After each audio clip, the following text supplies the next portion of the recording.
Go. Bam! It's the podcast. What's the odds with Steve Renazizi? It is April 28th, 2021. A lot of 20s coming at you. It's a full deck today. Emma, Brenton, and Lucas they're all here. Brenton is your hair, dude. I mean, your hair is wild, man. I mean, I only see you this one time a week. And every time it's just, I don't know what I'm walking into.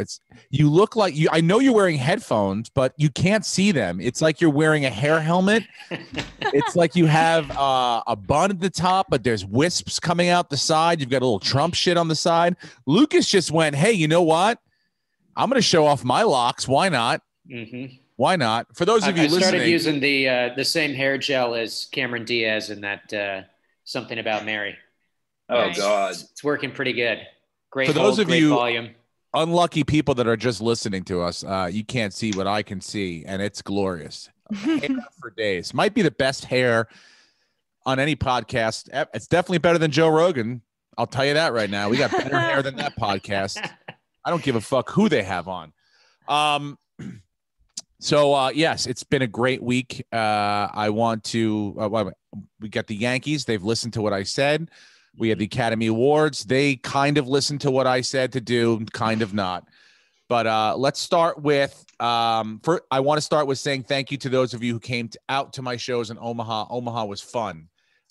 Underrated city. That was kind of fun. I wasn't expecting much going into it, and I had a really good time. The club was great. The waiting lounge was fun. Joel, who put the whole thing together, is awesome. Wendy, who works there, is great. Everyone. Awesome place. So I got to play golf. I got to see my buddy Sage and have dinner with him, Sage Rosenfeld, which he has some insight into quarterbacks. That's what he does. So now I have insight. I've got thoughts. I've got predictions. So you talked to Sage Rosenfeld. He was born in the same town that I was. I love. Yeah, we're buddies. We almost, him, Sarah Tiana, and I did a couple dates on a comedy tour together called the Tailgate Comedy Tour, which got just upended by terrible weather. We were supposed to do all these cities on the East Coast, and this storm came in, this tropical storm, and literally wiped out like 2/3 of the entire comedy. Like we were going to be gone for 3 weeks, and 2 weeks of it was just wiped out. So we only ended up doing like 3 or 4 shows, and they were super fun. But we, stayed in touch, and he was sort of our Dan Orlovsky.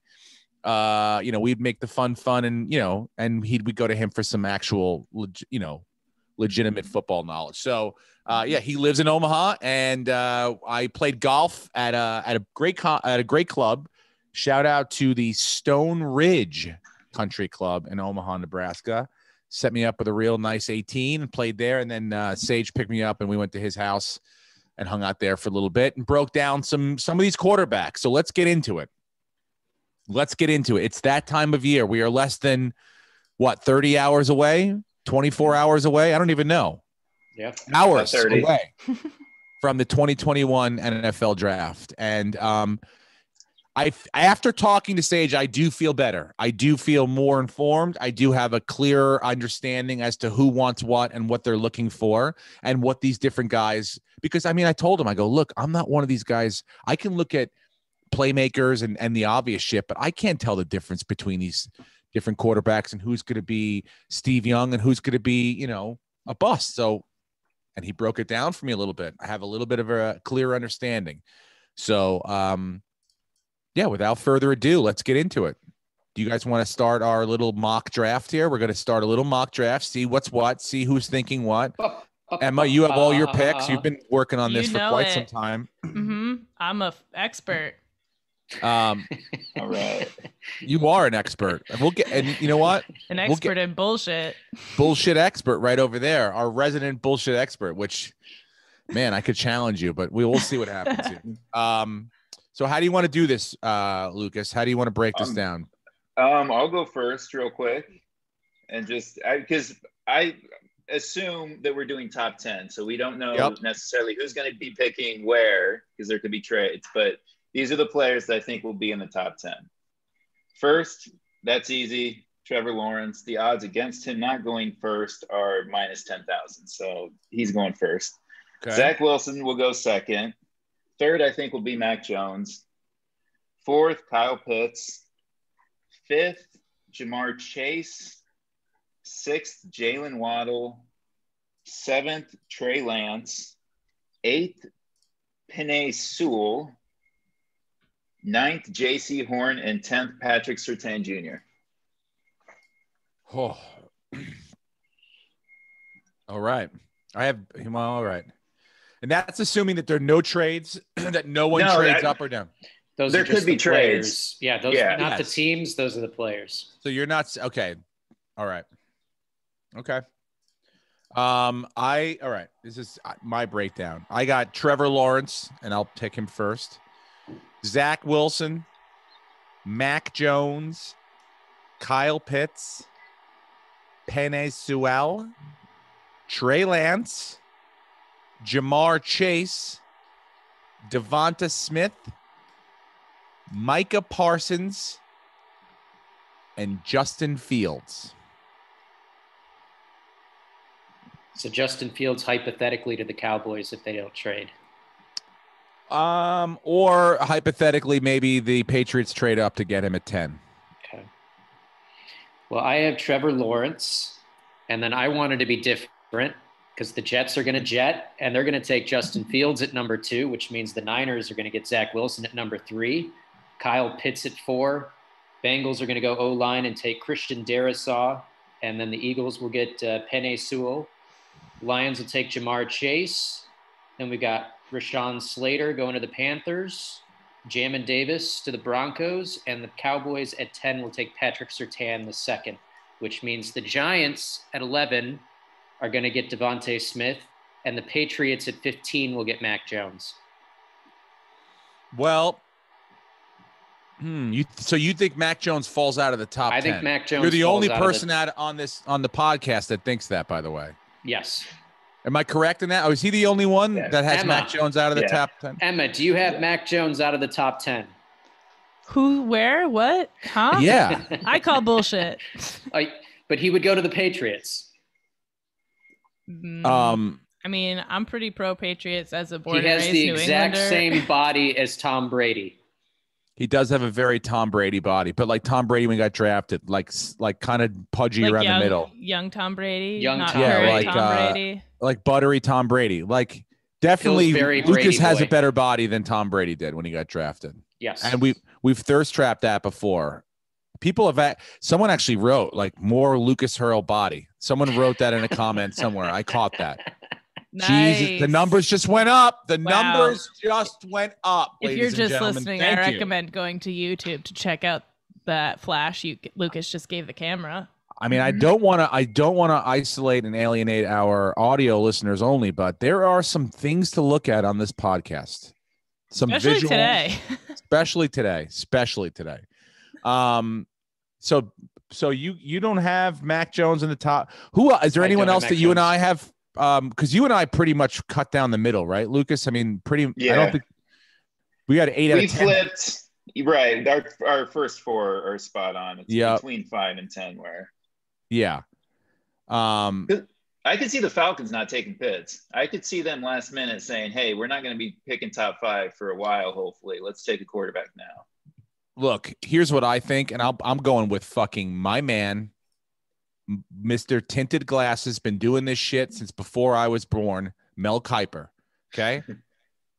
I do what Mel Kiper says. Trevor Lawrence, Zach Wilson to the Jets, Mac Jones. He's got Mac Jones going to the fucking Niners, which I was like, okay. Then you got Pitts, the first non-quarterback off the, then Penei Sewell to the Bengals.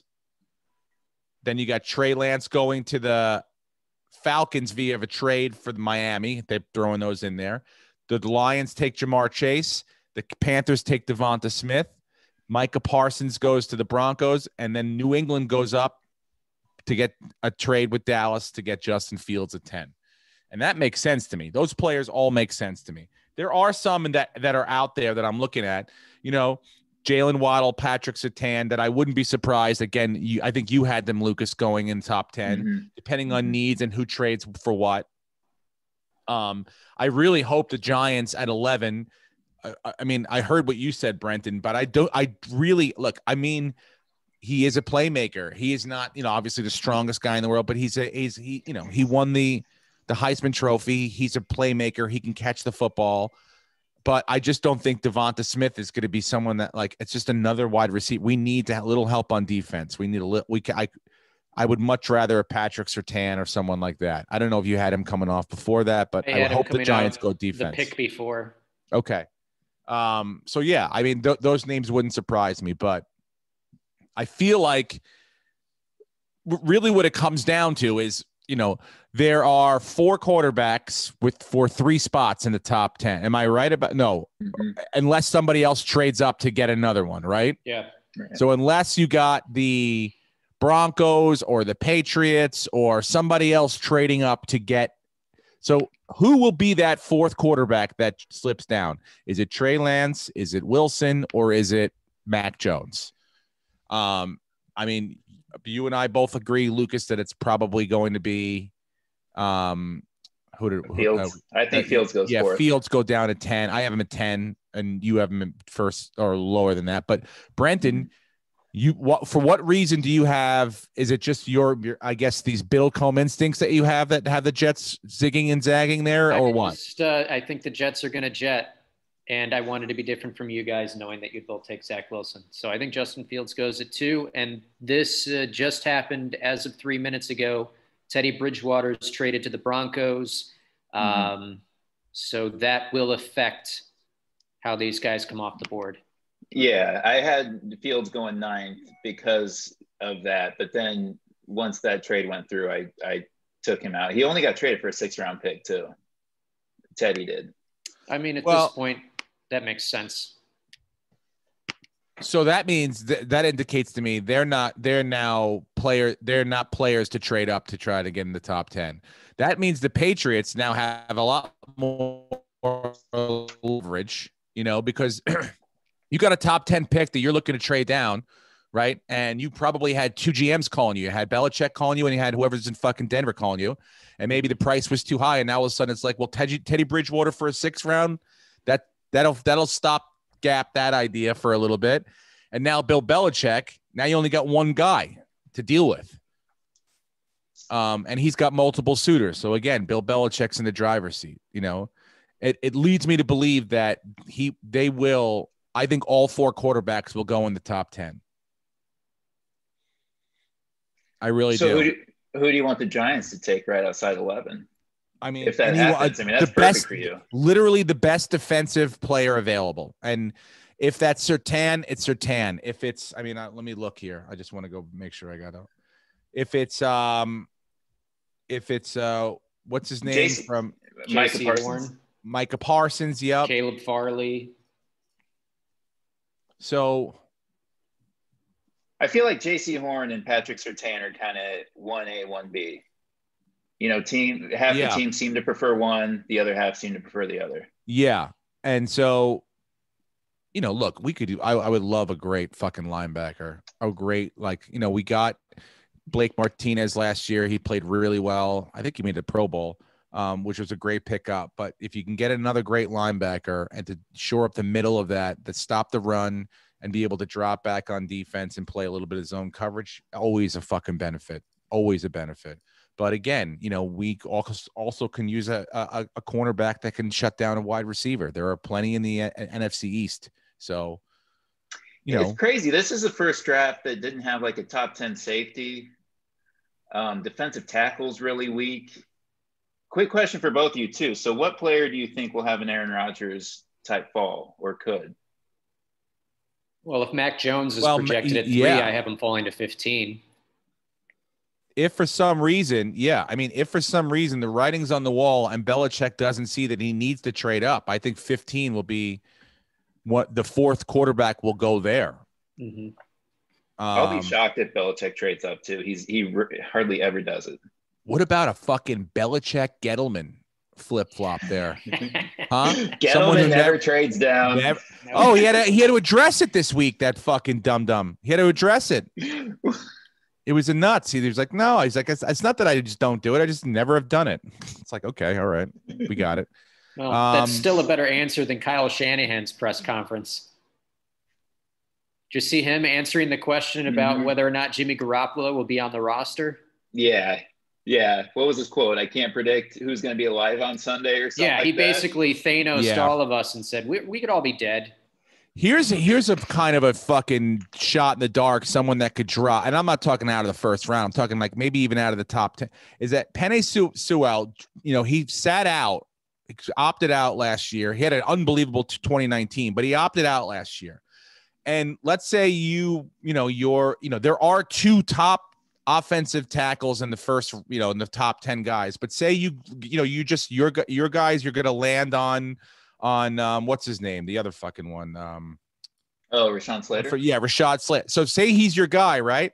And everybody else needs quarterbacks, and then you're down to you got the Panthers and the Broncos who are like, look, I could probably use a playmaker to give, so it's like they may go playmaker. And I think that he might fall out of the top 10. You may get him.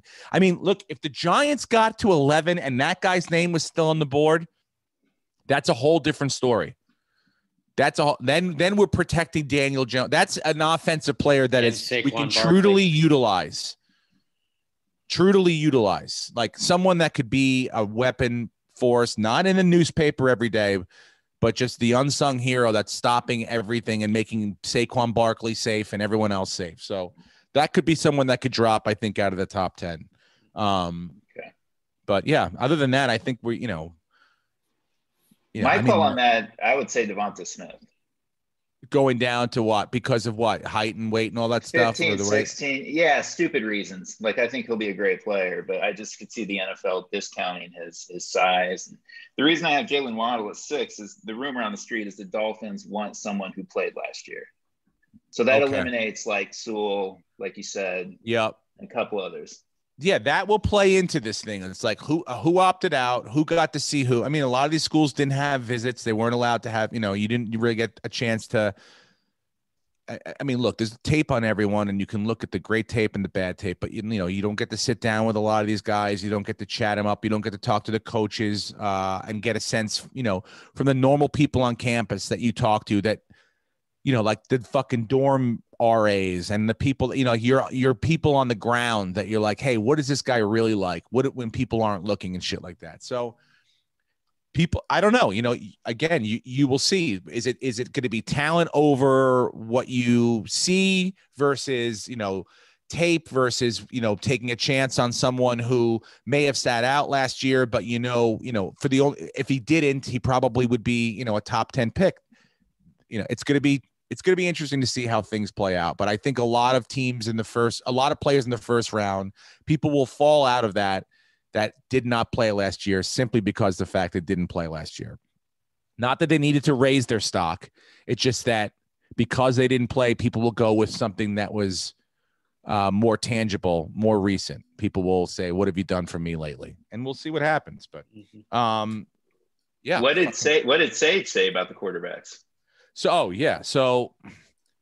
essentially it was like, obviously Trevor, but then again, I go, so Trevor Lawrence, number one, he goes, let me tell you something. He goes, I go, please don't tell me you're going to he goes, he's got a very unique arm throw he goes, he comes very over the top, which is great. He's tall. It's not going I don't see a lot of guys blocking, batting down passes, but it's long. He's like, it's got a long stride to it. And he's like, he's not infallible, so that was something I was like, oh, okay. I mean, I guess, I haven't seen many people pointing out flaws in Trevor Lawrence besides the stuff that, his dad says or whatever. So, but he just thinks, he thinks Trey Lance is not going to be Patrick Mahomes, but is going to be something special. So I have him going to the Vikings at 14. Really? You have him going down that far as well? Yes. So you only have 2 quarterbacks going in the top. I have 3 quarterbacks going in the top 3. So wait, you have Lawrence, Jones, and Lawrence, Fields, and Wilson. And Wilson. Got it. All right. I think Lance will go before people think. Yeah, I mean, he was just saying, he was like, it's good. I think that's going to be the miss for people people are going to miss on Trey Lance and they're going to wish they had not. So, and then there was a lot of minutia about like, the difference between Zach Wilson and Mac Jones, which I was like, I'm so bored by this now. Like, he's like, these guys in this offense and this drop back, I was like, they're both white. Okay. They drop back 6 steps and they throw the fucking ball. All right. Who's got it between the fucking ears, Sage? Who's not going to fold? Give me that. That was great how you presented that. Guys, I got insight from Sage. I didn't listen to any of it. No, a lot of it was like in the weeds for me. I was like, oh, God. But, first of all, he's very smart and he knows all about, because he's in 6 different locker rooms, played with Brett Favre, played with Eli, played with Hall of Fame quarterbacks, backed them all up, right? Knows various different systems, what had to be the scout quarterback so he also knows the teams that he played against, their systems. So he's very well versed. He can break down film. That's the thing. Like, he does what Dan Orlovsky does. Like, Orlovsky does it in like 10-second increments that I can understand. Like, Sage will do it for like 20 minutes and you're like, all right. Like, there's a reason why I wasn't like an elite level. I'm like, what? Can we just can I just throw the ball? Like, that's it. Like, when can I throw the fucking ball? So that's that. He's smart when it comes to that stuff. Just stuff that was, to me, was like a little bit in the weeds. But, I think, again, athleticism will play. You will see down the road who of these guys can put together what they have physically, talent-wise, with how much they can grasp in this much amount of time. And it's always like, you kind of figure out who it's going to be. It's like watching one of those. Do you ever go to a fair and like the ones where you roll the ball down and the horses that go down and whoever's ball goes into the further thing, their horse goes further? You think you're like, all right, look, we're halfway, 3/4 of the way through. That guy's going to go, but you don't know. Someone rolls a fucking thing. A Trey Lance gets with the right offensive coordinator, gets with the right head coach right away, gels, bing, bang, boom. And next thing you know, he's out of the fucking gate. And you're like, how did everybody fucking miss on this guy? That's what happened with Justin Herbert last year. You put the athleticism with the ability to retain, with the ability to lead, with also being in the right, it also takes a lot of luck. He was telling me that it's like, you got to be able to like, look at Justin Herbert. He goes, if Tyrod Taylor doesn't get a shot in the wrong thing, he might not get that. You know what I'm saying? And I'm not saying that's luck. That's obviously not luck, but it's situations like that where you're like, I think I'm ready. I've got the talent. I've understood enough. Oh, the starting quarterback just got hurt. Well, that's going to be my turn and I'm not going to embarrass myself. So things like that can happen. So we'll see what happens. It's going to be interesting. But you think the Dolphins don't regret passing on him? I don't. I mean, look. I think their decision would be a lot easier right now. I think they. You wouldn't have to have them. I mean, they had to talk for the first half of the offseason about whether Tua was the guy. If Justin Herbert plays as well as he did for the Chargers for the Dolphins, there is no question. Like, all right, we got a good guy. He didn't have the greatest year, but he had enough to show us he could be the guy. Let's work around him.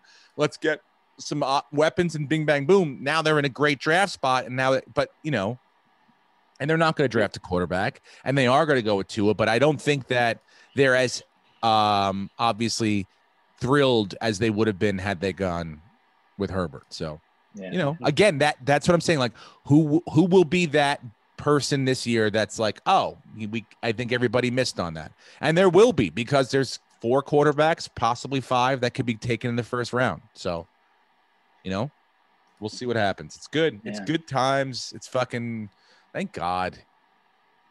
Thank God for the draft. Thank God for NFL football. Right? Thank God for Roger Goodell's vaccinated so he can hug people this year. Wait, is it live? They're doing it live? Yeah, it's in Cleveland. It's in Cleveland? Yeah, they're going to have fans and stuff. Oh, wow. I wonder you have to be like vaccinated because it's Jonah's birthday on Saturday. So we're going to the Dodger game pretty soon. And we had to get there's vaccinated seats, like seats for people that had just vaccinated. So, You're like proof of vaccination with your ticket purchase. Oh, good call, Steve. I need to bring my card. Yeah, well, just saying, like, take a picture of it at least, and bring that. Okay. If you don't want to bring the whole card. By the way, you got to keep that card, which I did not know about. I got my card, literally. I got my card, right? And I was like, the guy took the shot. I got my card. I threw it into the back seat, and Tracy was like, "What are you doing?" I was like, "I don't know. I got my arm. I got to make sure it's like." She's like, "You need to hold on to that." And I was like, "Why?" Yeah. And she's like, "Because that's going to be like your driver's license." I'm like, "Well, then maybe they should have made it out of paper." It's like, hello. Yeah, and they're saying not to laminate it either, because they may need to do booster add to it. Yeah, whatnot. I know, which sucks. It's like, fuck. So I have mine. I have it very safe. I have it in a safe spot with me now. But I was like, oh God, another thing I got to fucking hold on to. Yeah, but I guess to go to baseball games or whatever sporting event you want to go to. But no one in Cleveland, all of Cleveland's not vaccinated. Those fucking savages are, they're going to do it. They're going to do whatever they want. I didn't realize, are the players going to be there too? Like getting up there on stage and stuff?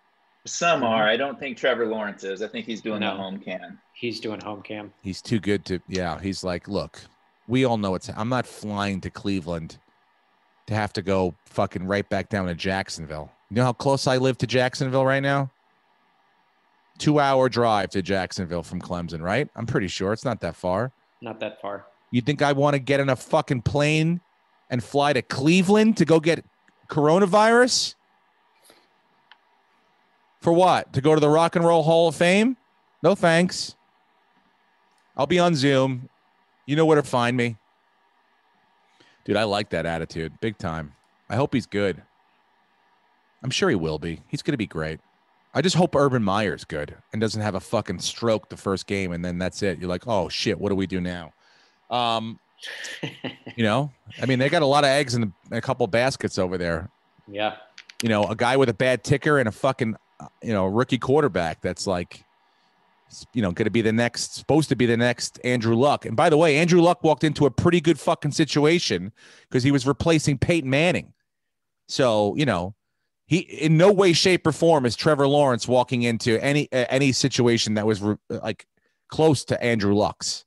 So all he has to do is not wear jean shorts, and they've already improved at the quarterback position. Did you see he signed with Adidas? There was a post or something today. He also signed with a crypto company. What?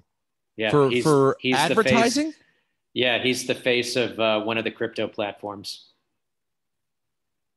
What the fuck? And I believe they paid his entire signing bonus in Bitcoin, and it's more valuable now than when he signed it. Dude, there's no way this is true. Pull it up on Twitter, Lucas. You're telling me right now Trevor Lawrence went to Adidas and said, you're going to pay my bonus? No. Sorry. We're on two different wavelengths. He also signed with a crypto platform. So he's their guy, and they paid him in Bitcoin. Okay. It's now worth a lot more. Crypto people pay me in Bitcoin. Yeah, because that's like a Mickey Mouse company. But I'll do a couple commercials for you. And next thing you know, the backup tight end for the Chiefs is converting his entire salary to Bitcoin. Okay, that guy's an idiot. Once you put all your eggs in one basket, you've got to diversify. Has anyone learned anything over the past 2 years, 3 years of all the social injustice? Diversity is the key. Diversity. No, diversity is for the old. It's YOLO. It can't be all honkies. It can't be all blacks. It can't be all this. It can't be all that. We need a little of everything. You can't have all crypto. You can't be all in real estate. You can't be all in Robinhood accounts trying to suck off AMC. You can't do it.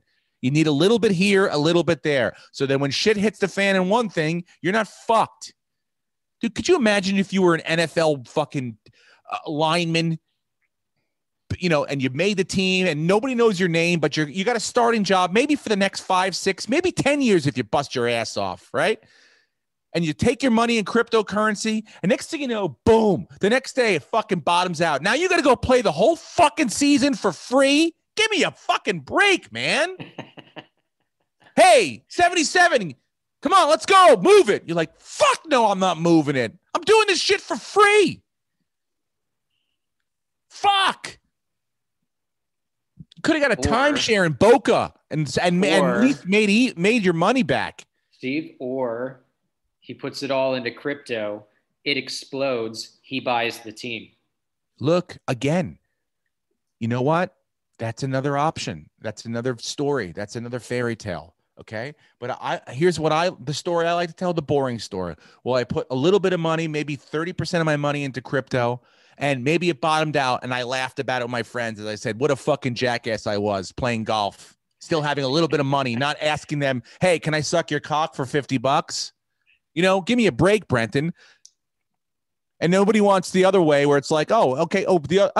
Well, you know what? My 30%, it blew up. It doubled. Oh my God. You know what? I bought a Lamborghini with the extra money I made. I had no idea. I guess I could have bought a fucking, a brand new house or 2 houses, but instead I'll just have to live with that Lamborghini.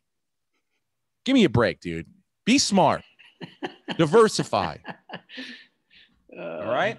That's all I want to talk about as far as this crazy shit you have going on in your life, this crypto shit. Elon Musk is hosting SNL. Dude, and by the way, other people, I love how these SNL people have problems with. What do you have problems with? What is your fucking problem? Andrew He's funnier Bowen? than yeah. What the fuck? Why are you bitching about who? Get in the room and write. Get in the room and write. Sit down at your computer and write. You don't get to choose who comes on the show. That's not your job. Right. And the other guy who I didn't even fucking, how about you write more? You need more sketches, dude. Because when they showed your picture, I forgot. The only time I hear you is when fucking Daryl Hammond goes, and they show a picture of you on the subway. That's the first and last time we see you every episode. Get in your cubby and write. Put your head down. Is your job done? You can fucking comment on all the other bullshit. Get in your hole. Know your place. Come on. What are we doing here? Do I have to solve everything? Emma, do you understand what I'm talking about? Are you still here, Emma? Yeah, I'm here. Yeah. I'm a couple of these fucking SNL little snowflake cunts have a problem with Elon Musk hosting SNL. Can I ask a question? Maybe I'm missing something. Like he's not like a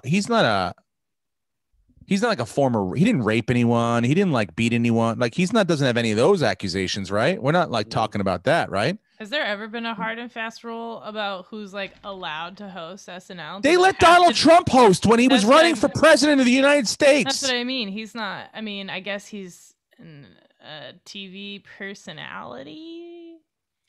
Look, it's not, to me, it's they had Sarah Palin as a reoccurring person. She didn't host, but she was on all the time. Right. I want to know the reason you're upset. Like that's is it because he's not funny? Like they've had plenty of non-funny people host that show before. They have actors every week. None of them are funny. Hello. Yes. I'm sure they have other personal belief problems with Elon Musk and who he is and what he does. As long as it's not like major, like people, you guys aren't like Steve. They're gonna pull this and be like, nobody's supporting Elon Musk. Like I don't know anything about the fact that he's got some wacky ideas about going to space and Mars and the moon and shit, and he builds great fucking cars. And he smokes really joints on Rogan. It boils down to he's friends with Rogan, and a lot of people don't like that, and he's a billionaire, and a lot of people don't like that. If you're a billionaire, that automatically means you're a bad person, even though the guy has proven that he's just trying to make everybody wealthy and trying to make the world a better place. Oh my God, dude. I swear to God, I think the truth is people are going to find a reason to be upset and pissed at literally anything you do. Yeah, but not the people that work there. Not for you're going to be the boys that cry wolf now. Mm-hmm.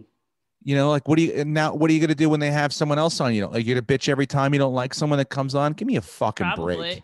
Give me a break, man. It's like, it's not to me it might be because Miley Cyrus, I think, is a musical guest and she's hot as fuck and she's awesome. And why isn't it Grimes? Isn't he like married to Grimes? Shouldn't they just like do it together? Who? Elon Musk is married to a singer? Yeah. Yeah, Grimes. I think, but didn't she just have a baby? Maybe she doesn't. Did they have a second kid? I think they did. Oh, a cyborg. Yeah, this one's half robot. Yeah, it's half animatronic. This one is a Tesla. And she just got like the weird tattoo on her back, right? Did she? I don't know. I deleted my Instagram a while ago, and it's been the most freeing thing ever, but I don't know what the fuck anyone's doing anymore. Oh, that's good. Instagram too. You. Wow. Fuck. I mean, I have it still, technically. Yeah. It's just I deleted the app from my phone. Good for you. Good for you. All I know is I'll be watching SNL on May 8th, and I am putting money on the fact that he will mention Dogecoin. Oh, God. He probably will. There may be a whole sketch. Mentioned it yesterday. Because is it? Do you think there'll be a sketch dedicated to Dogecoin or some sort of cryptocurrency? So he tweeted last night around I want to say around 12:30 in the morning. The Doge Father SNL May 8th, and then it spiked Doge's price, like it went up 4 cents. Wow. Fuck. It's all happening, Steve. I mean, look. You see that beach behind Lucas? That's where I'm going to be in a few weeks. I will miss the boat on this. I will happily miss the boat on this. I'm telling you right now, because I'll dip my toe into it, but I'm not going to get caught up in some sort of fucking wave like you, Lucas. And I mean, Brenton, and I just hope that Lucas has literal waves behind him. Yeah. Different kind of wave. I'm just worried that you're going to get caught up and you're not going to, next thing you know, you're going to be like crying to us like, oh, it's all over. I had it all. And I lost it in fucking something called Dogecoin. And I'm happy for you, dude. I'm happy that it's a thing and you're happy with it. But to me, I don't know. Maybe I'm old. I'm done. I might be done. I might be done with this, you know? Who knows? Could be, look, here's what I do know. I don't connect with a lot of stuff, even in the arts world now. Like, this is a shameless segue, but like I watched 15 minutes of the Academy Awards on Sunday, and I don't understand my own industry, the industry that I'm a member of the Screen Actors Guild for 20 years, and I don't understand the people that I am like my peers, my coworkers. I don't get it. I don't understand any of it.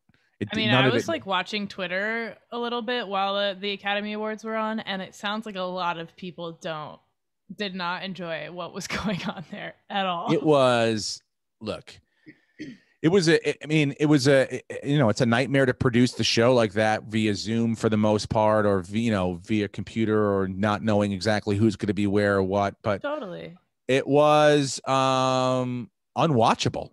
There was no brutal entertainment value to it whatsoever. It felt like I was watching a circle jerk. It was like a bunch of people patting each other on the back, and that was it. It was like, oh, you did good too. High five, we did good. It's like, this doesn't benefit really anyone as a viewer. Yeah. What am I getting from this? Nothing. Arguably, the most entertaining part was Glenn Close, but that was so painfully staged. I don't think I even saw that. I missed it, dude. They had her do a dance. She like made some reference to a song and a hip hop group, and then she did the dance. Really? But like, was it impromptu, or did she break out into a number? They were playing a game. So they had Questlove DJing, and he would play a song, and he would just, Lil Rel Howery would just go randomly to somebody's table and go, was this song nominated? Did it win, or was it not nominated? And then they would have to tell you what the song was. And that was really awkward. So he went to her table, and it was just weird. And then she did the dance. Like, oh, no, I'm hip. I feel like I saw him do that with someone else, and I thought it was awkward. So I can't even imagine Glenn Close doing it and then breaking out into a dance. That sounds like the ultimate cringe. We can't have this anymore. This is an embarrassment. I have to take this over too. Guess what, guys? There's no more awards. Ready? Here's what we're going to do. Here were 5 great movies. Here were 5 great performances. We're all going to have a fundraising party. Those people are going to come up. They'll say a little thing about how great. There's no winner. There's no anything. 5 people, 5 whatever. And they come as in their character. And you get to like see them one last time in character. Here is the Joker, Joaquin Phoenix, everyone. And he comes out as the Joker. And he, as the Joker, gets introduced like the 5 women from next year, and they come up as their characters, and they kind of interact like an impromptu, like a scene. Like, you want to be you're an actor, great. You one of your top performances of your life was this role, great. Now you guys, you played Martin Luther King. You talked to, you played Gandhi, and you guys all sit there and do a little scene together, and that's it. That's all we want to see. That's nothing else. No speeches. No being told what I'm doing right or wrong. None of that shit. Be silly. Be stupid. Move on, and that's it. You're done, and raise money for it because there's no value to it. There's no value. No one is getting anything from this. No one. Or just go back to bringing in a host that's going to roast everybody. Make it fun for people watching. I don't even know if people will find, like, if that's even it won't shiny. Happen. It won't happen ever again because people will find a way to get offended by the jokes and cancel the host. Right. It also just feels like, I mean, if you think about all of the stuff that comes out content-wise in a year versus what's represented at these award shows, it's like not accurate. Like the same 4 or 5 movies and stuff get nominated over and over and over again, and it's like there's way more stuff that came out in the past year. This is not an accurate representation of what content people were watching. No, it feels like it's not caught up with the way content comes out now, and it just feels like it doesn't feel accurate or right. No, so, and there's never been a best picture that has also won at the box office. No. It's probably hard to find a best picture that finished in the top 5. I mean, did Titanic win best picture? Because that was a huge, the only time I remember like everyone seeing a movie and people, like, it didn't win best picture. Avatar didn't win best picture? No. Avatar I know didn't win. I don't believe Titanic won best picture. I think Titanic really only won like best song. I mean, I just feel like it's only a couple times where I'm gonna look that up, but and I feel like a lot of times like what wins best picture is not what like goes on to have like longevity as a movie. Like the movies that you're watching from decades ago is not what won best picture, right? No. And also, like, the nominees, like, it's good to be nominated. That's why I think it's like just pick 5 nominees, and like there really is no. What did win best picture? I Titanic apologize, did? Steve. It won best picture. James Cameron got best director, got visual effects, and the music won. All right. DiCaprio didn't win. I think Winslet, she won. Didn't win. But I still think that's an exception. Yeah, that's in that case, right? I know Lord of the Rings, the third one, won best picture, and that did pretty well. Yeah. But other than that, it's just like. How did we do on our predictions? I mean, I think we had 5 categories, right? We had 5 categories. Somebody had the right answer in every single one. All right. Nice. You and I each had 2 correct, Steve. I had Frances McDormand. We both had that one, right? Shitting in a bucket. Shitting in a bucket, which, by the way, you want to hear a speech. It's like, then she just came up there and just was like, thanks. And that was it. I know they were running late, but it's like, give me a break. And then what we had, I had another one. What was the other one I had right? I got Chadwick Boseman wrong. Yeah, that was a hell of a speech too at the end. Yeah, I didn't see that. What a disaster. About that. It was so awkward. Wait, what happened? So Sir Anthony Hopkins is in Wales. He can't make the trip because of COVID. He's also team 1,000. Like, he shouldn't be making the trip. Yeah, he's like 82, and his team was like, well, let him zoom in. Let him give a speech via Zoom. And they were like, no. So he wins the award, and nobody thought he was going to win. They all thought it was going to go to Chadwick Boseman, and that's why normally Best Picture is the last thing announced. Yeah. And that's like the big crescendo. They switched it, and people were like, okay, they're going to honor Chadwick Boseman, give it to him at the end. That's why it's the last award. And they give it to Anthony Hopkins. He's asleep. He slept through the thing. Good for him. Fucking This is my point. This is my point. We can't have this anymore, guys. This is an embarrassment. You're having winners sleep through the fucking winning the award. You put all this, it's like, give me a break here. This can't go on anymore. This is supposed to be, how is the most entertaining industry producing the least entertaining program to celebrate themselves? Yeah. Seriously. That's a great way to put it. Right? It's like, football is supposed to just produce football. And if like the halftime show, whatever sucks, it's like, well, you know what? We still put a fucking goddamn football game out there. Right. Mm-hmm. This whole thing sucks.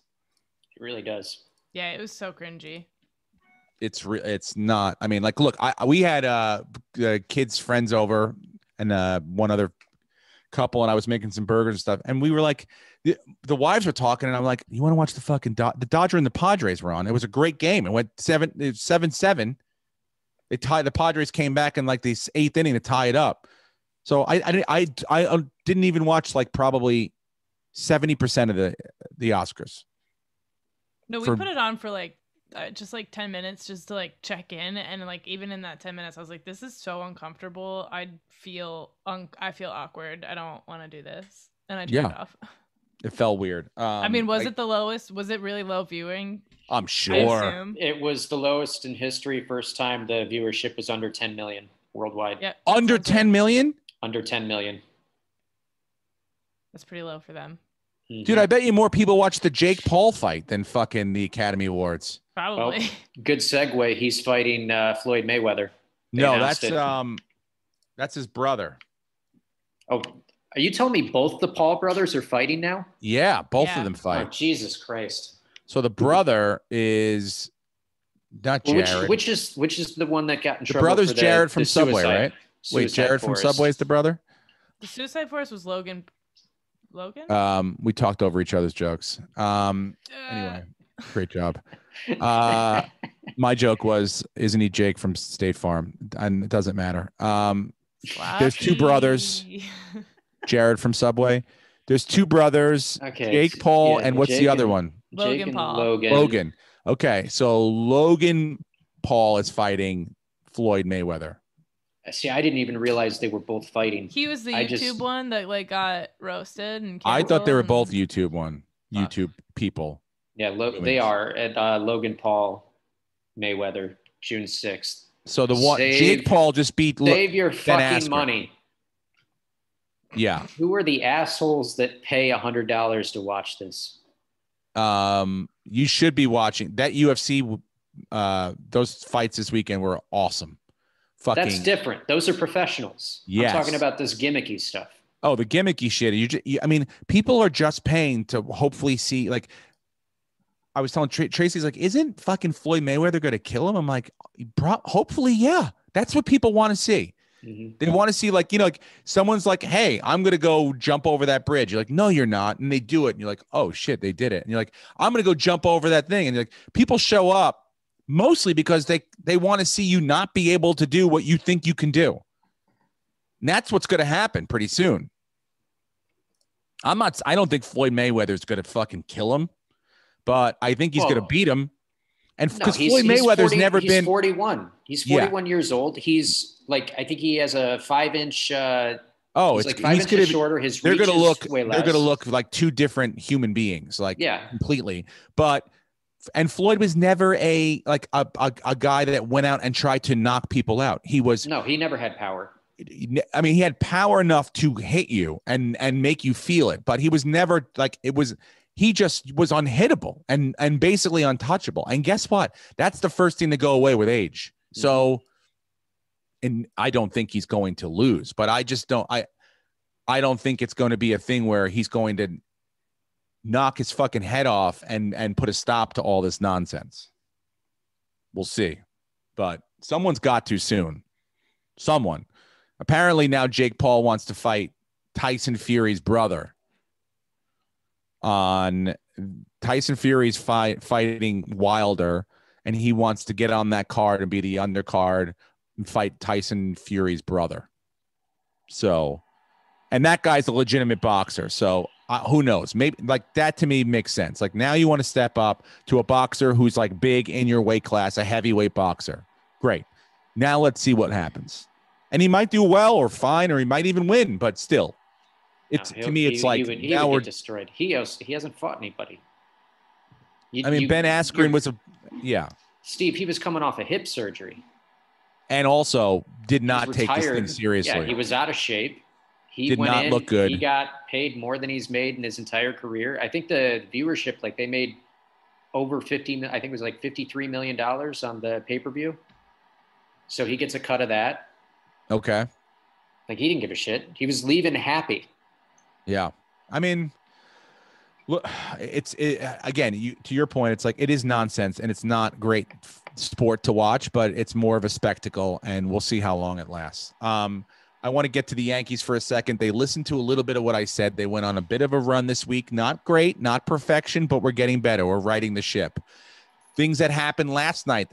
Kyle Higashioka started at catcher, hit a home run, got another base hit, healthy scratch. Guess what? You are our new starting catcher. I do not want to see Gary Sanchez's name in the fucking lineup again, unless something's wrong with Kyle Higashioka.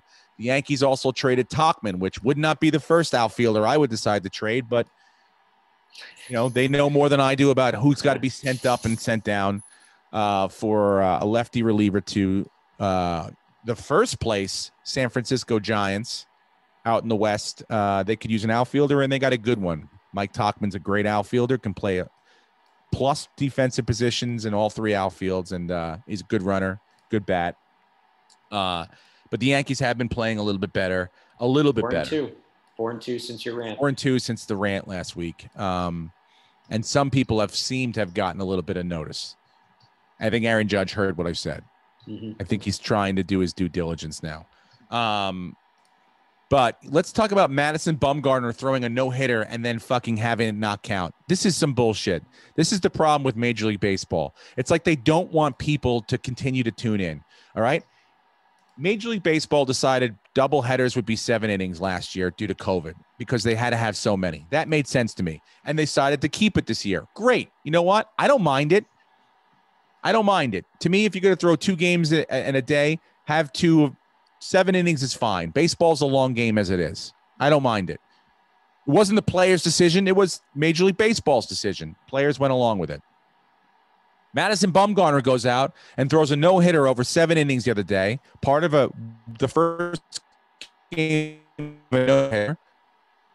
And then they celebrate and everything, and then baseball says, no, it's not a no-hitter. It didn't go 9 innings. Well, it's like, wait. It wasn't his decision not to go out there for the 8th and 9th inning. It was your decision. You made the game 7 innings. And I have a problem with that. I'm not saying just for this specific situation, because if you throw a no-hitter and you're in the 6th inning and the rain comes and it gets rained out, did you throw a no-hitter? No, I wouldn't even agree with that. If the rain didn't come, who knows? You can't go out there. Everyone's argument against this is that, the 8th and 9th inning are the hardest innings to get through if you're throwing it. Yeah, I'm sure he would have tried, and maybe he would have fucked up, but he wasn't even given the opportunity. You throw 9 innings or 7 innings, or whatever the game is, whatever the length of the game decided at the beginning of the game is, and if I throw those innings with no hits, I threw a fucking no-hitter. The Yankees had an instance one time where Andy Hawkins threw a no-hitter and lost. And for years, they kept it as a no-hitter until baseball took it away. They made another rule. You got to win. Andy Hawkins he was on the road, 9 innings and no hit, and went out there for the 9th inning. I think he walked someone. And then I think there was a pickoff that was fucked up. He fucked it up. It was his error. A guy got to third. And then there was a pop fly to the outfielder. The outfielder did the thing where they can't find it in the sun. Boom. The ball drops. Another error. The run scores. Game over. No hits. If you want to take that one away, fine, take that one away. But you can't take away one that was done in complete compliance with the rules. 7 innings. The game was decided.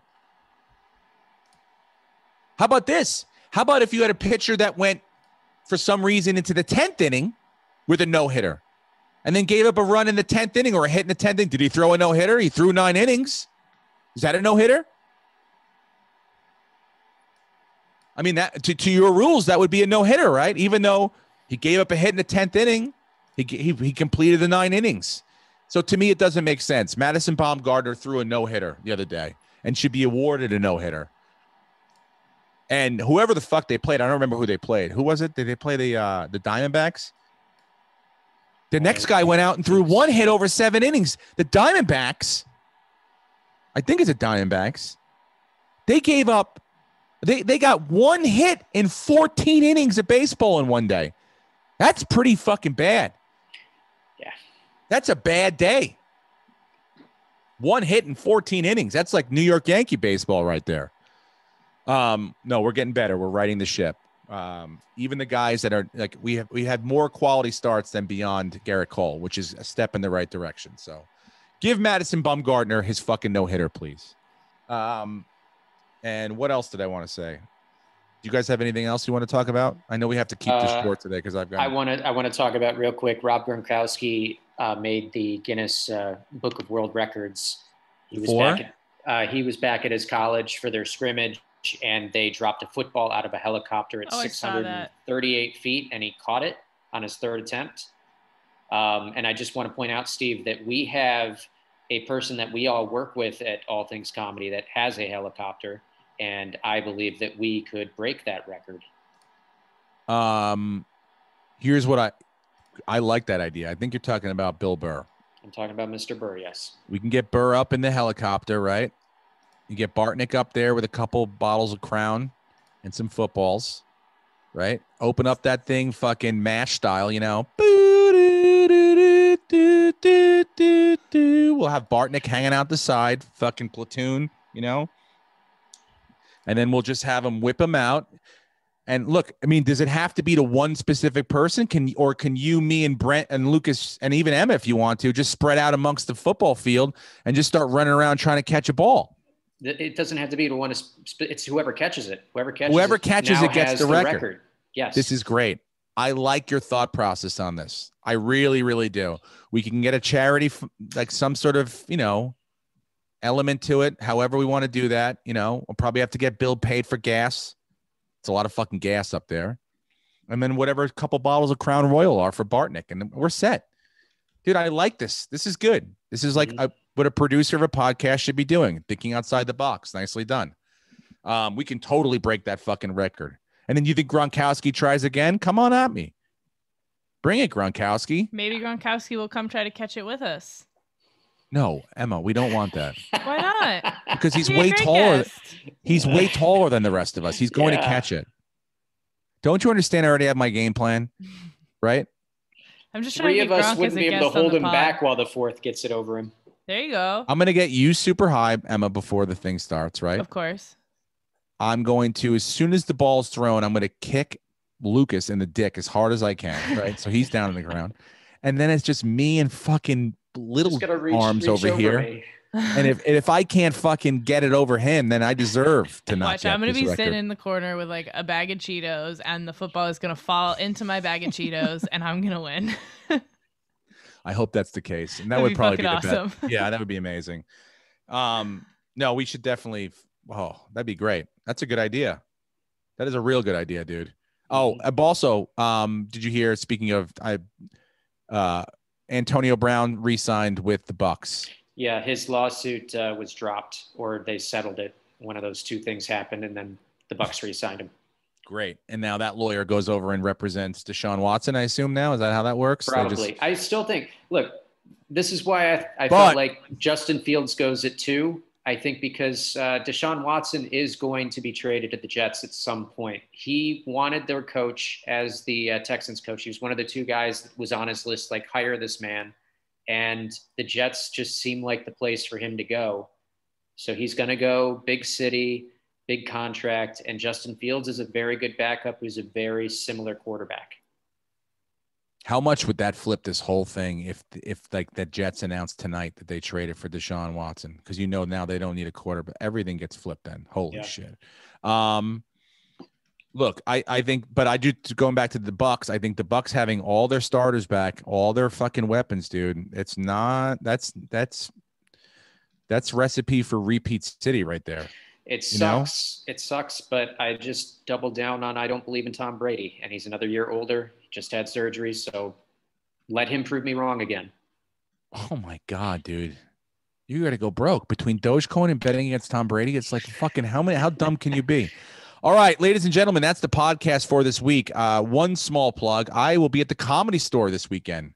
I got a text message that they are opening back up. And so Friday night, I'll be doing a spot at the Comedy Store. I think tickets are already sold out, but just if you're in the LA area, start to look because I think they're going to start to do shows more often. So Comedy Store this weekend, 8:30. So check it out. Anything else you guys want to plug, talk about? No? Good. All right, guys. Thank you very much for listening. Shout out to Joel. Yeah, my man in Omaha. Thank you again for the hospitality. And everyone else, we'll talk to you next week. Goodbye. Go Bills.